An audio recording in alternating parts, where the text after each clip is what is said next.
मंगरुळ दस्तगीर येथील शेतमजुराच्या संशयास्पद मृत्यू प्रकरणी दोघांवर गुन्हा दाखल।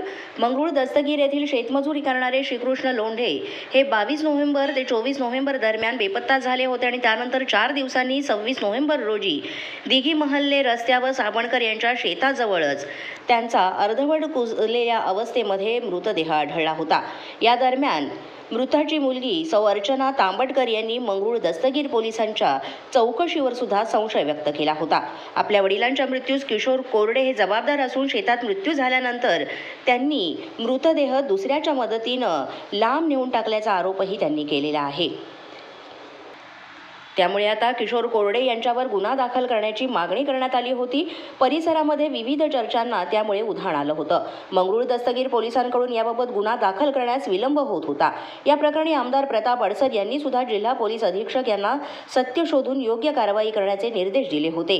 एकंदरीत संपूर्ण प्रकरणात दबाव वाढल्यामुळे अखेर या मृत्यू प्रकरणामध्ये तब्बल 20 दिवसांनंतर मंगरुळ दस्तगीर पोलिसांनी 26 नोव्हेंबर रोजी शेतमालक किशोर कोरडे आणि अनिकेत साबणकर या दोघांवर मनुष्यवधाचा गुन्हा दाखल केलाय। या प्रकरणी सखोल तपास करून पुढील कारवाई करण्यात येणार असल्याची माहिती सुद्धा ठाणेदार गौतम इंगळे यांनी दिली आहे। मराठी 9 न्यूज साठी धामणगाव रेल्वे ग्रामीण प्रतिनिधी चेतन परडके।